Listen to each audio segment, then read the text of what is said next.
तो आज मैंने कल ईएमएफ इक्वेशन जो बताया है, इसके आगे ट्रांसफॉर्मेशन रेशियो बताना है आपको। ट्रांसफॉर्मेशन या टर्म्स रेशियो दोनों है, थोड़ा बहुत अंतर है, किताब के ऊपर डिपेंड करता है। तो इसको जानने से पहले मैंने आपको बताया था ईएमएफ इक्वेशन। ईएमएफ इक्वेशन का फॉर्मूला बताया था ईआरएमएस। ईआरएमएस को ई भी लिख सकते हैं। ये सारे डाउट आपको होते हैं। एन एफ ये है बोल्ट में, ठीक है, ये सारी चीजें बोल्ट में है।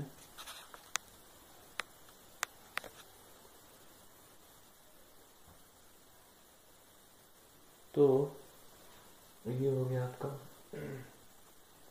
अच्छा, प्राइमरी के लिए मैंने आपको बताया E1 और E2, ये भी बताया था। 4.44 F5M, ये दोनों में कांस्टेंट होगा, सिर्फ ये N1 हो जाएगा। और यहाँ पे 4.44 F5M N2 हो जाएगा।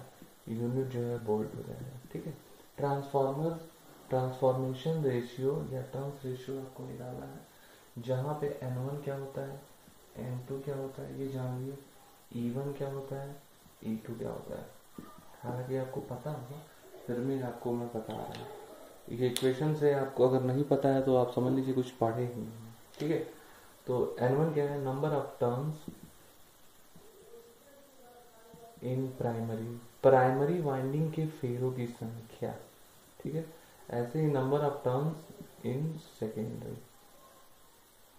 सेकेंडरी वाइंडिंग के फेरों की संख्या। ऐसे ही ये क्या है, E1 जो है आरएमएस वैल्यू, ERMS जो आएगा आपको यहाँ होगा ऑफ प्राइमरी वाइंडिंग EMF या प्राइमरी EMF। ऐसे ही RMS value of secondary EMF। थोड़ा सा आप ध्यान दीजिएगा, दिख रहा होगा आपको, जरूर दिख रहा होगा। तो प्राइमरी सेकेंडरी EMF, ठीक है। तो ये चीजें बहुत अच्छा है, आप समझ गए, ये चीजें आप भी समझ गए, ठीक है। तो अगर हम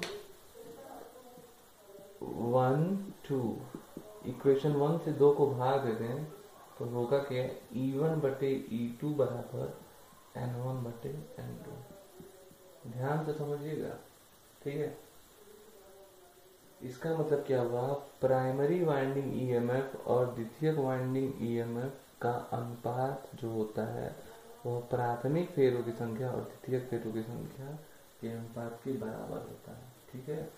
और N1 बाई N2, ध्यान से समझिएगा, N1 बाई N2 को हम कहते हैं, मतलब प्राथमिक में फेरों की संख्या और द्वितीयक में फेरों की संख्या के अनुपात को हम कहते हैं, N1 बाई N2 के अनुपात को हम बोलते हैं, क्या बोलते हैं, टर्न्स रेशियो बोलते हैं, ठीक है।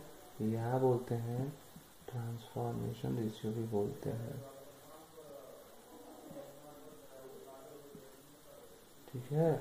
और एक चीज और समझ लीजिए कि जैसे ये बड़ा नाम है तो छोटा करने के लिए हम इसको स्मॉल k से भी रिप्रेजेंट करते हैं। हर किताब में अलग अलग तरीका है, k से रिप्रेजेंट करते हैं और लिखेगा टर्न्स रेशियो, ठीक है। तो प्राथमिक और द्वितीयक के फेरों की संख्या को हम बोलते हैं टर्न्स रेशियो या ट्रांसफॉर्मेशन रेशियो। अब देखो इसमें बहुत सारे फॉर्मूले हैं, एक फॉर्मूला मैंने आपको बताया, अब इसी से नए नए फॉर्मूले निकलेंगे। मतलब ये है k, ठीक है, E1 बटे E2 बराबर N1 बटे N2 बराबर k, ठीक है। अच्छा, तो ये चीज आप समझ लिए। अच्छा, एक चीज और समझ लीजिए, जैसे ट्रांसफार्मर का उपयोग जो होता है वो वोल्टेज को बढ़ाने के लिए या वोल्टेज को घटाने के लिए होता है।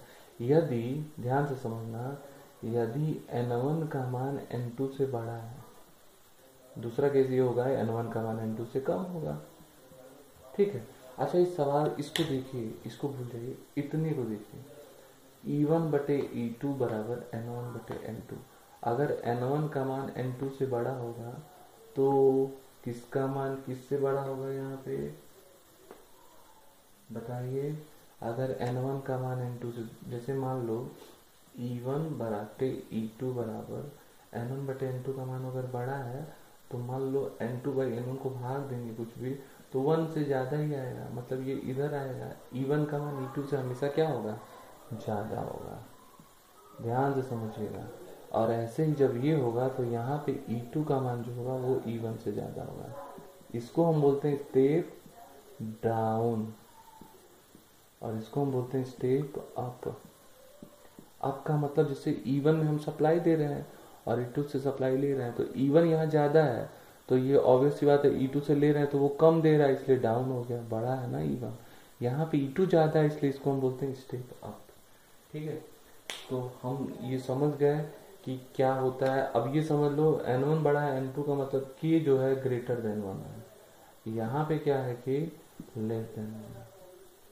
ठीक है, ये चीज आप समझ लीजिए। अगर ये समझ गए आप तो स्टेप अप स्टेप डाउन समझ गए। ठीक है, आगे इसको बढ़ते हैं। जरूर इसको पढ़िए, बिना पढ़े नहीं समझ में आएगा। ठीक है, तो मैंने आपको बताया E1 बटे E2 बराबर N1 बटे N2 बराबर K। अच्छा, मैंने आपको ये भी बताया था कि प्राइमरी पावर सेकेंडरी पावर के बराबर होता है। ठीक है, ये तो चीज क्लियर होगा आपको। प्राइमरी पावर जो होता है वो सेकेंडरी पावर के बराबर होता है। और एक चीज ये जान लीजिए कि जब भी हम ये ट्रांसफॉर्मेशन रेशियो निकालते हैं उस समय हम ट्रांसफार्मर को क्या मानते हैं? आइडियल मानते हैं। क्या मानते हैं? आइडियल। और आइडियल ट्रांसफार्मर का ये कर्तव्य है कि कोई भी लॉस नहीं होता है। अगर एग्जाम में आपसे पूछ ले तो इसका मतलब कोई लॉस नहीं होता है, तो वो आइडियल ट्रांसफार्मर होगा।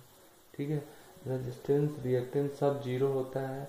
परमिएबिलिटी जो होगी, म्यू का मान जो होता है वह बहुत ज्यादा होता है, इनफाइनाइट होता है। ये दो प्रॉपर्टी आप लिख देंगे तो आपको समझ में आएगा। इन सब का यूज भी होता है। ये परमिएबिलिटी हम यूज जानते होंगे।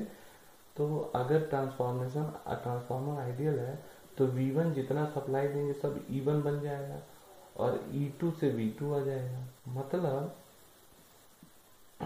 ध्यान से समझिएगा, E1 बटे E2 ऑलरेडी दिया हुआ है तो E1 बराबर V1 है और E2 बराबर V2 है। तो ये हो गया। और ये जो फॉर्मूला है यहाँ से आपका आएगा V1 बटे V2 बराबर I2 बटे I1। तो यहाँ से एक और बन गया I2 बटे I1। ठीक है, इतने सारे आपके फॉर्मूले हैं वह बन जाते हैं। ठीक है, तो फिर से मैं इसको एक बार और लिखता हूँ ताकि आपको याद हो जाए और फिर मैं इससे आपको मैं आइडियल ट्रांसफॉर्मर बता देता हूँ। ये दोनों चीज़ें बहुत ज़रूरी हैं। तो जितने फॉर्मूले आपने पढ़ा उसको एक तरफ समराइज किया जाता है। V1 बटे V2 बराबर E1 बटे E2 बराबर V1 बटे V2 N1 बटे N2, ठीक है, बराबर K। और यहाँ पे मैं लिख दे रहा हूँ I2 बटे I1। करंट ही बस एक उल्टा चल रहा है।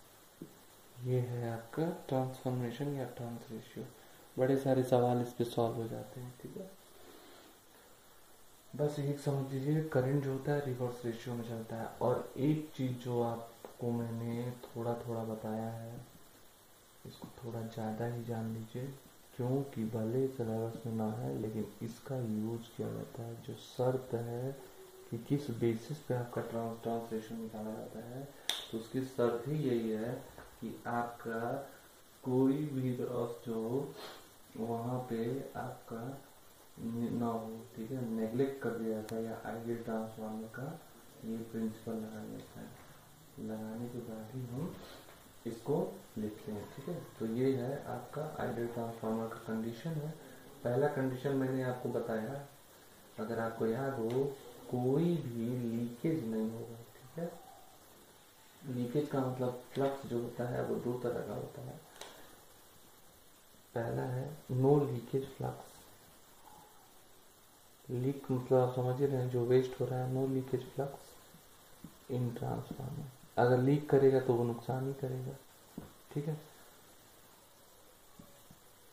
दो तरह का फ्लक्स होता है ट्रांसफार्मर। एक होता है यूजफुल फ्लक्स जो चेंज करने के काम आता है, एक होता है जो वेस्ट होता है। तो ये लीकेज फ्लक्स नहीं होगा अगर आइडियल होगा तो। No losses in transformer. Loss में कौन कौन सा? Primary and secondary. आपको ये भी टॉपिक पढ़ना है, लॉस इन इनएफिशिएंसी। ठीक है, मैं आपको पढ़ाऊंगा, इसके बाद वही पढ़ाना है मुझे। और परमिएबिलिटी, जितनी इसकी मैग्नेटिक प्रॉपर्टी ज़्यादा होगी उतना कम लॉस होगा। तो इसका मतलब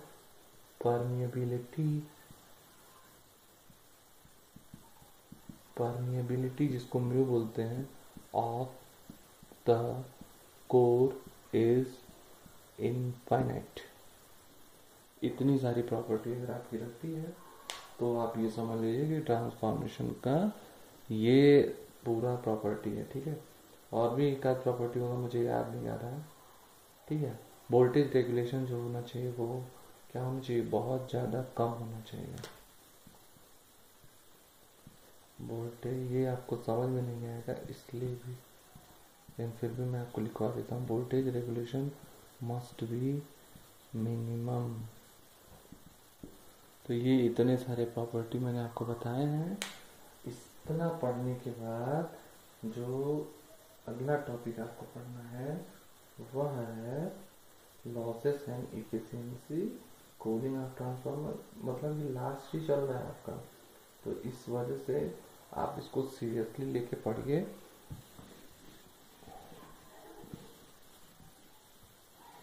अगला जो मैं टॉपिक आपको बताऊंगा वो है losses and efficiency of transformer. ठीक है।